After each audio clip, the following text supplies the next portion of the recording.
Okay, welcome back. This is the next video of mine on chess stats, where I'm doing a statistical analysis of something to do with chess. Now, the issue I'm looking at today is something you hear all the time, and the rest is a matter of technique. I mean, what the hell does that even mean? Now, I think what we draw from that statement is that it's the idea that if you're a strong player, you'll always win a winning position, and you'll draw a drawn one, and maybe if you're in a lost position, you'll be able to fight back and get a draw. And if you're a lower standard player, well, then maybe that's not true. If you look particularly at the end game, this is actually something which we can analyze in a bit more detail because we've got end game tablebases and so on, and you can really look into the fact do stronger players play better end games.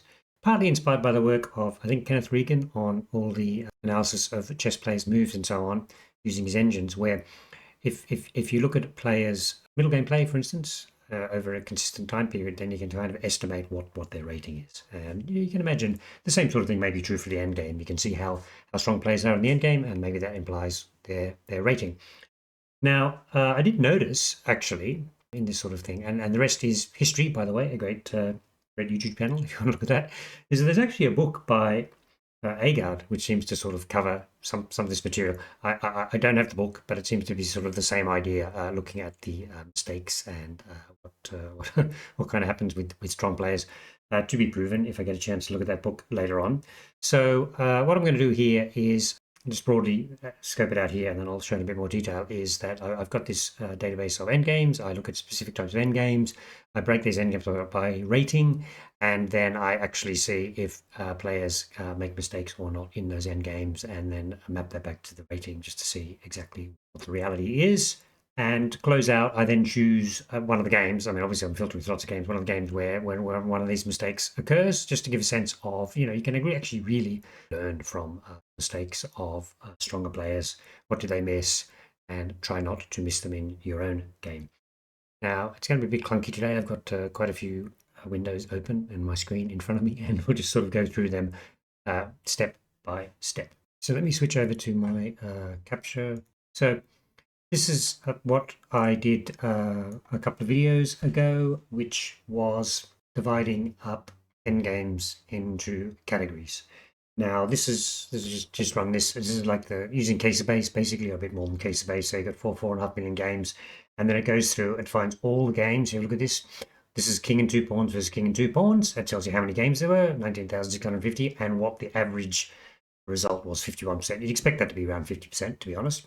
And then what it does as a further step is it said, okay, of those 19,650 games, 5,900 of them then filtered down to the king and 2 pawns versus king and pawn. And obviously, in that case, it's much more a case of a win for the player with 2 pawns.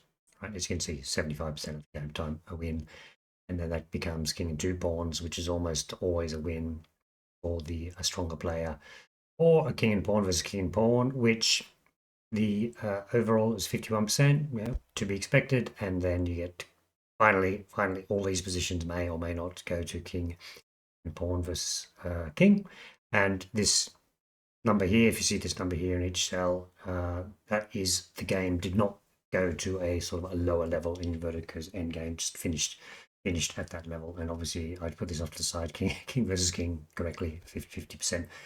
Now, so that's the analysis which I am starting with, having done that before, and I'm just going up to this king and 2 pawn versus king and 2 pawn. I've only got a 6-piece table base, restricts what I'm able to do here. If it works nicely for the king and pawn end games, then obviously I can do king and rook and 1 pawn versus king and rook and 1 pawn, or king and rook and 2 pawns versus king and just a rook. So there's a lot of scope for looking at further end games, continuing this analysis technique. So let me just, first of all, now what I'm going to do is let me bring up, I've got a paint here. Just want to give you a bit of a brief outline. I'm going to try and use my tablet again, so that might prove to be a disaster. Let's just look at this box here. We've got 21,000 games. Now what I can do with that is split those games up into the rating. 600, 500, all the way down to, I get to about 1900. Okay, enough of that. I've embarrassed myself enough. Close that paint bit. We'll have a look at just a PowerPoint version of the process I've followed. Hopefully that can be a little bit clearer. So first of all, I've started off with Casebase, and I've used Scoutfish to filter for the different types of material we're after. I've had to do a couple of other things. Casebase, so some of these databases include variants, fish at random, so on. Got to get rid of those because they don't work very well. And then once I've done that, you can see I've got the games grouped by material, and there's the example we've been running with. As I said, all those sort of combos of up to six pieces. I also king, 3 pawns. I could have done, but I'll do that next time. And then what I do is I group them in these bands, 100-point bands, 1900 to 2600, right? So I've got the sort of the two dimensions here: the type of game it is, of ending, and then the rating band. And then so now we've got a set of games, and then I go through those games. I've used Scoutfish, and Scoutfish tells you the ply the material position starts at. So if I'm looking for king pawn versus king pawn, and that occurs after 100 ply, i.e. 50 moves, then I'll move to that position in the game, and then I step through the game move by move, and at every move I refer to the table base. When you start off, you know the game's a win or a draw or a loss, and then you step through it, and every time if the evaluation changes from a win to a draw or a draw to a loss on that move, then you know that the player who just played that move has made a blunder. And I'm just looking for the first blunder. I mean, obviously we've seen positions where there are multiple blunders, but I'm just saying, the game was a win, and then 10 moves later, so and so makes a mistake and becomes a draw. That's the idea of trying to use the table base to find the, are people playing perfectly, effectively? And then you go back and say, okay, what rating was that player? Was it 2400 rating player? Well, then I add that to the sort of the data set. So that's kind of clear. I mean, I was just going to mention one other thing. Originally I tried doing it just working on, does the result at the end of the game equal the result when the ending material balance started? That is odd. There's a lot of strange things where the last move of a game is a terrible blunder and the game is agreed to draw. So I think there's some sort of database error there. So I decided it was better to use the database to assess the accuracy of every individual move. And I think that's a neater way of doing it. One other issue I had was if it's a king and 2 pawns versus a king and 2 pawns, I actually do this analysis using table base all the way through to the end of the game. I could have stopped it with exchange of pieces. So in a sense, I'm probably double counting some positions, but I think you get the idea. So that is the analysis. Now I'll just show you briefly. Let me just show you here. I've run it before. I'll just run this quickly, just to give you a sense of how it runs. Now this is actually using a different database which I had, but that's kind of what it is. It loads up this file. Now this that was a different file, it's only from 1950 onwards with some filters already. So there's only 2.6 million games in that. You can see what it's doing there. It filters for material.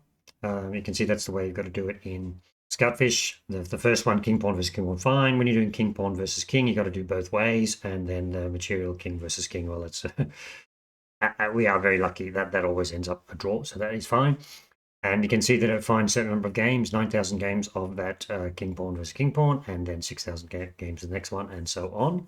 And as I explained in my previous video, you go back and watch that if you want a reminder of how I did the sort of allocation of endings. It needed 2 ply with that same position to sort of not include positions which were transitional.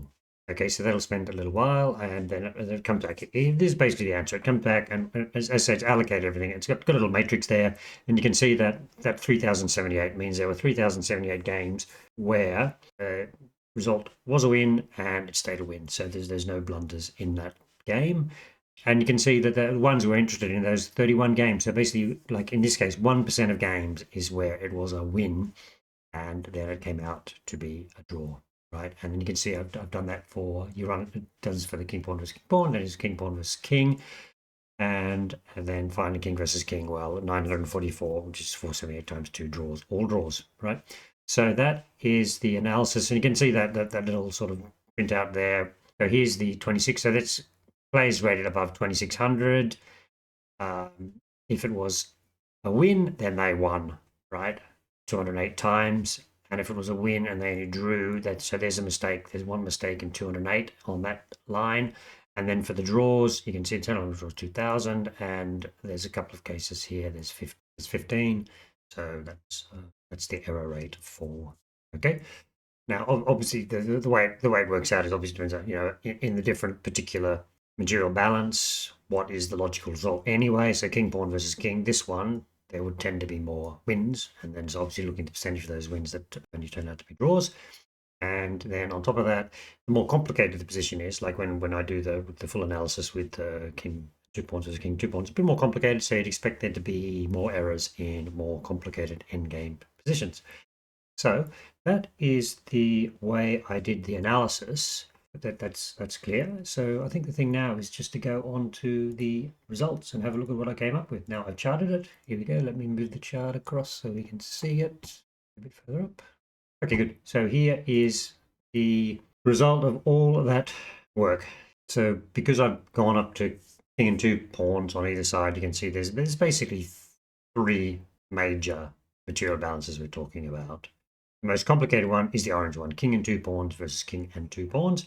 And all I've done is I have just aggregated all the games which were a win and all the games which were a draw, because obviously we're looking from the side of the person who makes the mistake, and worked out for king and 2 pawns versus king and 2 pawns in games which a win becomes a draw or a draw becomes a loss. The 2600 rated players, you can just look at 2600 players, about 3%. So it's fairly high error rate. It's actually not, it's not totally it's a matter of technique.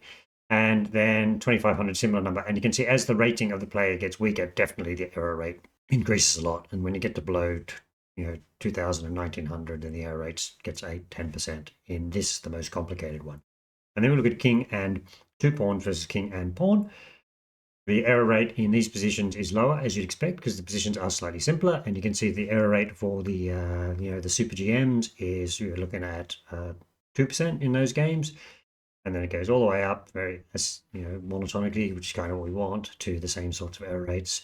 And then the simplest of all, the yellow one, king and pawn versus king, that actually does seem to be a fairly difficult to stuff up. I mean, there is an error rate apparently that's more likely to be, but some things which I couldn't quite about. Maybe in blitz games, people blunder stalemates, or they lose on time, so it becomes a draw, or whatever. There could be a number of factors going on. There's like a de minimis error rate on the king pawn versus king end games, and you can see the overall number in aggregate is the green line. So it's quite interesting. It's exactly what you would expect. In some ways, it is a matter of technique, but the stronger players are definitely still error prone. Now, whether that's, all sorts of things could be going on. It could be a blitz game, could be time travel, could be all sorts of things. And therefore, people make errors occasionally.